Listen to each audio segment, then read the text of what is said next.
اعوذ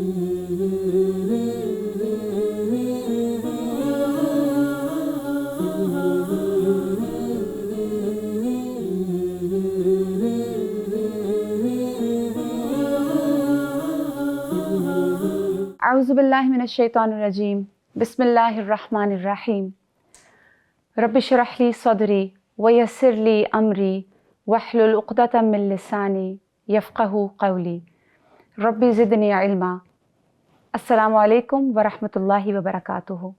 ناظرین، ہم اپنے programme eternal lessons dealings of the prophet صلی اللہ علیہ وآلہ وسلم کی نئی ایپیسوڈ کے ساتھ آپ کی خدمت میں حاضر ہیں۔ لقد كان لكم في رسول الله أسوة حسنة لمن كان يرجو الله واليوم الآخر وذكر الله كثيرا۔ ناظرین، آج ہم مزید دیکھیں گے کہ رسول اللہ صلی اللہ علیہ وآلہ وسلم کا اپنے رب العالمین کے ساتھ کیسا تعلق تھا۔ آپ صلی اللہ علیہ وآلہ وسلم کا اپنے رب کے وعدوں پر یقین، آپ کی اللہ سے محبت، دنیا سے بے رغبتی، آپ صلی اللہ علیہ وآلہ وسلم کا جود و کرم، آپ کی شجاعت، لوگوں کی ایذاؤں پر آپ کا صبر، کہ ہر وقت آپ کی توجہ اس بات پہ تھی کہ میں کس طرح اپنے رب کو راضی کر لوں، میں کس طرح اپنے رب کا شکر گزار بندہ بن جاؤں۔ ہمارے ساتھ موجود ہیں ڈاکٹر فریحہ میلہ۔ آج ہم ان سے جانیں گے کہ مزید اور کون کون سی رسول اللہ صلی اللہ علیہ وآلہ وسلم کی زندگی میں وہ ایسپیکٹس ہیں جن پر چل کر ہم بھی اپنے رب کی رضا حاصل کر سکتے ہیں۔ جزاک اللہ خیر۔ آپ نے بہت اچھا یہ ایک پوائنٹ جو ہے وہ ریز کیا کہ اللہ سبحانہ و تعالیٰ کی معرفت اور اللہ تعالیٰ کے ساتھ مضبوط تعلق آپ صلی اللہ علیہ وسلم کا کیسا تھا، اس لیے کہ یہی ہر چیز کی بنیاد بنتا ہے، ہر پرسنالٹی ڈیولپمنٹ کی بنیاد بنتا ہے۔ ایک خاص شخصیت وجود میں آتی ہے اس انسان کی جس کو اللہ تعالیٰ پر جس کو اللہ کی پہچان ہے، جس کو اللہ تعالیٰ کی معرفت حاصل ہے۔ اسی لیے کہتے ہیں نا کہ جو اللہ تعالیٰ کے اسماء و صفات کا جو علم ہے وہ اشرف العلوم میں سے ہے، وہ بہترین علوم میں سے ہے کہ اس کے ذریعے آپ کو پتہ تو چلے کہ آپ کا رب کیسا ہے، کیونکہ وہ جب آپ کو معرفت ہوتی ہے اللہ کے اسماء و صفات کے ذریعے اللہ تعالیٰ کی، تو آپ کی اپنی شخصیت ڈیولپ ہوتی ہے۔ اسی طرح سے ہم نے دیکھتے ہیں ہم کہ نبی صلی اللہ علیہ وسلم کی کس طرح شخصیت کے اندر یہ چیزیں آئیں کہ جو ہم دیکھتے ہیں کہ بعض اوقات ایک انسان کے اندر ایک چیز ہوتی ہے، دوسری اس کے اندر نہیں ہوتی، لیکن نبی صلی اللہ علیہ وسلم کی کیونکہ اللہ تعالیٰ کی پہچان مکمل پہچان تھی، اسی لیے آپ صلی اللہ علیہ وسلم کی شخصیت بھی مکمل شخصیت تھی، اور آپ صلی اللہ علیہ وسلم بحیثیت نبی ظاہر ہے ویسے بھی معصوم عن الخطا تھے۔ تو آج جس طرح پچھلے پروگرام میں ہم نے آپ صلی اللہ علیہ وسلم کی عاجزی اور اللہ تعالیٰ کے آگے آہذاری کا بھی ذکر کیا تھا، آج بالکل اس سے ایک اپوزٹ ایسپیکٹ کی ہم بات کریں گے، اور وہ ہے شجاعت۔ آپ صلی اللہ علیہ وسلم کتنے بہادر تھے کہ سیدنا علی رضی اللہ تعالیٰ عنہ فرماتے ہیں کہ بدر کے دن جب لڑائی خوب گرم ہو گئی تو ہم نبی صلی اللہ علیہ وسلم کے پیچھے آ کے پناہ لیتے تھے، اور اسی طرح سے احد کے دن جب بہت سے جلیل القدر صحابہ کے ایک مرتبہ کچھ قدم اکھڑے، آپ صلی اللہ علیہ وسلم کے بارے میں سیرت نگار لکھتے ہیں کہ آپ ایک انچ بھی اپنی جگہ سے نہیں ہٹے، اور آپ صلی اللہ علیہ وسلم دشمن کے قریب ترین آپ صلی اللہ علیہ وسلم کھڑے ہوا کرتے تھے۔ تو ایک اور آپ کی بہادری کا جو واقعہ ہے وہ بڑا خوبصورت ہے، اور اس میں بڑا کچھ ایک جو کوئی چاہے وہ نیشنل لیول کا کوئی لیڈر ہو یا وہ کسی بھی جگہ پر ہو، تو افواہ کو یا خوف کو ختم کرنے کا طریقہ اس میں ہمیں پتہ چلتا ہے کہ ایک مرتبہ انس بن مالک رضی اللہ عنہ فرماتے ہیں کہ رسول اللہ صلی اللہ علیہ وسلم احسن الناس تھے، سب سے حسین، سب سے اچھے انسان تھے، اجود الناس تھے، آپ سب سے زیادہ سخی تھے، اور اشجع الناس تھے، آپ سب سے زیادہ بہادر تھے۔ اور ایک مرتبہ کوئی اہل مدینہ کو آواز آئی کوئی، اور گھبرا گئے سب لوگ، وہ ایسی کوئی بھی آواز تھی کہ گھبرا گئے لوگ اور اٹھے، اور آپ وہ گئے کچھ مرد حضرات جو ہیں وہ نکلے کہ ہم جا کر دیکھیں، اور آپ صلی اللہ علیہ وسلم اس آواز کے ساتھ ڈیل کر کے اس جو بھی وہ کوئی پینک تھا، جو کچھ بھی تھا، اس کو ختم کر کے آپ واپس تشریف لا رہے تھے، اور آپ ابو طلحہ انصاری رضی اللہ عنہ کے گھوڑے پر آپ تشریف لے گئے تھے، اور اکیلے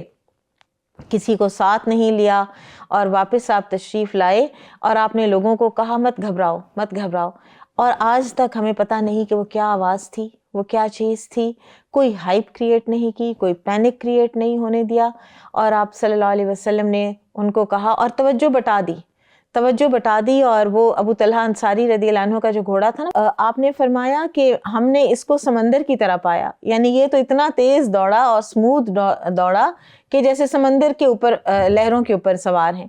تو بالکل اٹینشن جو ہے وہ دوسری طرف لگا دی۔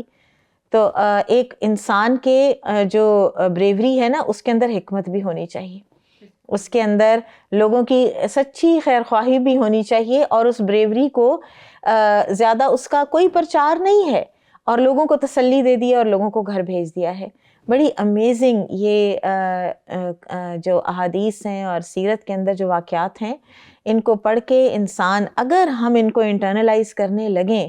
تو ہمارے لیے بہت ہی خیر اور بھلائی کے دروازے کھلیں۔ آپ نے بہت ہی خوبصورت کمبینیشن بتایا نا، بریوری کے ساتھ حکمت، بالکل یہ بہت ضروری ہے، کیونکہ اکثر بریوری کے ساتھ آپ ایسے ڈیسیجنز لے جاتے ہیں جو کہ الٹا نقصان کا باعث ہوتے ہیں۔ وہ کہتے ہیں نا کہ وہ کسی نے کہا تھا نا کہ I'm only brave when I have to be،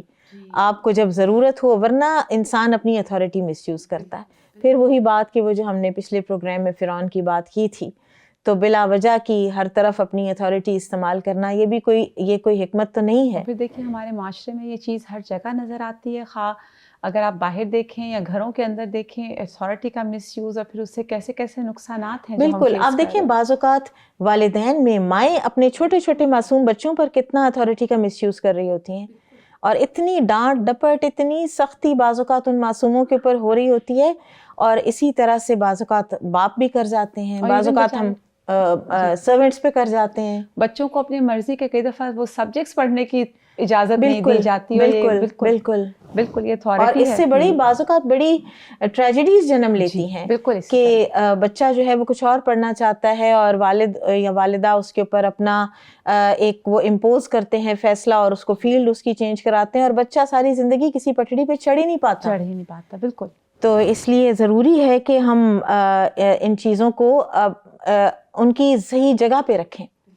یہی حکمت ہوتی ہے نا۔ پھر آپ صلی اللہ علیہ وسلم کا آپ دیکھتے جائیے گا، آپ اینگلز دیکھتے جائیے گا، ڈفرینٹ شیڈز ہیں، ڈفرینٹ رنگ ہیں، اور جود و کرم، آپ صلی اللہ علیہ وسلم کی سخاوت۔ عبداللہ بن عباس رضی اللہ عنہما فرماتے ہیں کہ رسول اللہ صلی اللہ علیہ وسلم تمام انسانوں سے زیادہ سخی تھے ویسے ہی عام زندگی میں، لیکن جب رمضان آتا اور جبرائیل علیہ السلام سے آپ کی ملاقات ہوتی اور وہ آپ کو قرآن کا دور کرواتے، تو آپ صلی اللہ علیہ وسلم بارش لانے والی ہوا کی طرح آپ سخی ہو جاتے۔ اب آپ دیکھیں ہوا کہاں کہاں پہنچتی ہے نا، ہوا ہر ایک ایک پتے کو ہلا دیتی ہے، ایک ایک تنکے کو، ایک ایک مٹی کے ذرے کو ہلا دیتی ہے، وہاں تک پہنچتی ہے، اس کے اثرات ہر چیز پہ پہنچتے ہیں۔ تو آپ صلی اللہ علیہ وسلم کی سخاوت کے اثرات اس طرح رمضان میں ہر چیز، ہر کوئی اس سے فائدہ اٹھاتا تھا۔ تو اس سے علماء نے ایک اور بات بھی کی ہے نا کہ جبرائیل علیہ السلام کے آنے کے ساتھ ابن عباس نے آپ صلی اللہ علیہ وسلم کی سخاوت کے اضافے کو جو ریلیٹ کیا ہے، تو اس کا کیا مطلب ہے؟ تو وہ کہتے ہیں کہ صحبت صالح جو ہے وہ آپ کے اندر پازیٹیو کوالٹیز آپ کے اندر پیدا کرتی ہے، اور جو پازیٹیو کوالٹیز آلریڈی آپ کے اندر ہوتی ہیں ان کو پالش بھی کرتی ہے۔ جیسے مجھے آپ کی بات سے یاد آ رہا تھا کہ یہ سخاوت ایک شکرانے کے طور پہ بھی تو ہو سکتی ہے نا، ایک دم جیسے اتنی بڑی نعمت ان کو مل رہی ہے کہ حضرت جبرائیل آ رہے ہیں، اور آپ صلی اللہ علیہ وسلم جیسے بھی ہم نے رب سے تعلق کی بات کی، اور ایک خوشی کا ماحول ہے، بالکل، اور اللہ کا قرب تو صدقہ سے حاصل کرتا ہے انسان، تو یہ بھی اللہ کا قرب حاصل کرنے کا ایک طریقہ۔ اور پھر آپ دیکھیے کہ رمضان کی شکر گزاری، حضرت جبرائیل کے آنے کی شکر گزاری، تو مجھے ایسے لگ رہا ہے کہ کیا آپ صلی اللہ علیہ وسلم کا دل خوش ہو جاتا ہوگا، کتنا وہ محسوس کرتے ہوں گے اس چیز کو کہ سخاوت اور روزانہ آنا جبرائیل علیہ السلام کا۔ اب باقی دنوں میں روزانہ تو نہیں آنا ہوتا تھا ان کا، اور آپ صلی اللہ علیہ وسلم انتظار فرماتے تھے، جب کچھ دن گزر جاتے تھے تو آپ کو بے چینی بھی ہوتی تھی۔ بالکل، مجھے آپ سے یہی ڈسکشن کرتے ہوئے محسوس ہوا کہ یہ تو جود و کرم اور سخاوت کے پیچھے یہ وجہ تھی کہ آپ اتنا ہیپی ہوتے تھے، آپ اتنے ایکسائٹیڈ ہو جاتے تھے کہ اس میں پھر اسی طرح ایک اور ادر دین رمضان کی بھی ایک ایگزامپل ہم دیکھ لیتے ہیں کہ ایک آدمی آیا تو آپ صلی اللہ علیہ وسلم نے اس کو اتنی بکریاں دیں کہ 2 وادیوں کے درمیان جتنی سما جائیں، تو وہ اپنی قوم کی طرف واپس گیا اور اس نے کہا کہ اے میری قوم اسلام لے آؤ، کہ محمد صلی اللہ علیہ وسلم تو ایسے دیتے ہیں کہ ان کو فقر کا کوئی خوف ہی نہیں ہے۔ تو بعض اوقات آپ اپنے کسی ایسے اچھے اخلاق کی وجہ سے دوسرے کو دین کی طرف لے آتے ہیں، خاص طور پر جو سخاوت ہے کہ آپ کسی کی ہیلپ کر دیں، آپ کسی کو فائنینشلی امپاور کر دیں، انڈیپینڈنٹ کر دیں، یہ چیزیں جو ہیں یہ انسان کو بعض اوقات دین کی طرف لانے کا بھی باعث بن جاتی ہیں نا، ہمیں اس حدیث سے یہ پتہ چل رہا ہے۔ اور پھر ایک اور جہت خشیہ اور خوف اللہ سبحانہ و تعالیٰ کا، کہ مطرف رضی اللہ تعالیٰ عنہ اپنے والد سے روایت کرتے ہیں کہ وہ کہتے ہیں کہ میں نے رسول اللہ صلی اللہ علیہ وسلم کو دیکھا کہ آپ صلی اللہ علیہ وسلم نماز پڑھ رہے تھے اور آپ کے سینے سے ایسے رونے کی وجہ سے ایسے آواز آ رہی تھی جیسے ہنڈیا کے ابلنے کی آواز ہوتی ہے، اور یہ سب اللہ تعالیٰ کی خشیت اور خوف سے تھا۔ ابن عباس رضی اللہ تعالیٰ عنہما فرماتے ہیں کہ ابو بکر رضی اللہ عنہ نے ایک مرتبہ رسول اللہ صلی اللہ علیہ وسلم سے پوچھا تھا کہ یا رسول اللہ آپ بوڑھے ہوتے جا رہے ہیں، یعنی آپ پر بڑھاپے کے اثرات آ رہے ہیں، تو آپ صلی اللہ علیہ وسلم نے فرمایا کہ مجھے ہود اور واقعہ اور مرسلات اور اما یتساءلون اور وَإِذَا الشَّمْسُ كُوِّرَتْ جیسی صورتوں نے مجھے بوڑھا کر دیا ہے۔ یہ ترمذی کی حدیث ہے، علامہ البانی نے اس کو صحیح کہا ہے۔ تو آپ صلی اللہ علیہ وسلم کو ڈر لگتا تھا، اور اللہ تعالیٰ سے ڈر لگنا انسان کی کمزوری نہیں ہے، یہ انسان کی مضبوطی کی علامت ہے، کیونکہ انسان پھر اس ہستی سے جب ڈر لیتا ہے نا پھر وہ کسی اور سے نہیں ڈرتا۔ اور مجھے آپ کی بات سے اتنی اچھی لگا کہ دیکھیں جس طرف جو جانا چاہیے وہ اسی طرف جائے تو بہتر لگتا ہے، جیسے اللہ سے ڈرنا تو اللہ کا حق ہے کہ اس سے ڈرا جائے۔ بالکل، تو آپ جب کسی چیز کے حق کو ادا کرتے ہیں تو آپ کبھی بھی کمزور نہیں پڑ سکتے حق ادا کرتے ہیں۔ بالکل، مجھے آپ صلی اللہ علیہ وسلم کے اللہ سے خوف کی ایک اور اگزامپل یاد آ رہی ہے کہ جب آندھی آتی تھی تو لوگ خوش بھی ہوتے تھے، تو سیدہ عائشہ رضی اللہ عنہا نے یہ آبزرو کیا کہ آپ صلی اللہ علیہ وسلم بے چین ہو جاتے ہیں، اور دخل و خرج اس طرح سے وہ الفاظ استعمال کرتی ہیں صحیح بخاری میں کہ آپ صلی اللہ علیہ وسلم گھر کے اندر آتے پھر باہر جاتے، یہاں تک کہ پھر جب بارش ہو جاتی تو آپ پر سے وہ انگزائٹی جو ہے نا وہ ختم ہو جاتی تھی۔ تو انہوں نے پوچھا تو آپ صلی اللہ علیہ وسلم نے فرمایا کہ مجھے قوم عاد کا مفہوم ہے آپ صلی اللہ علیہ وسلم کے جواب کا، کہ مجھے وہ قوم عاد کا وہ وقت یاد آ جاتا ہے کہ جب ان پر بادل آئے تھے تو انہوں نے کہا تھا ھذا عارض ممطرنا، کہ یہ ایک بادل ہے جو ہم پر برسنے والا ہے، اور خوش ہو گئے سارے، اور وہ اللہ کا عذاب تھا۔ تو حالانکہ آپ صلی اللہ علیہ وسلم کی حیات طیبہ میں اس طرح عذاب نہیں آنا تھا، لیکن اللہ تعالیٰ سے اللہ تعالیٰ کی جو معرفت ہے نا وہ آپ کے اندر خشیت پیدا کرتی ہے، اور یہ وہ خشیت ہے کہ جو آپ کو پازیٹیولی چینلائز کرتی ہے۔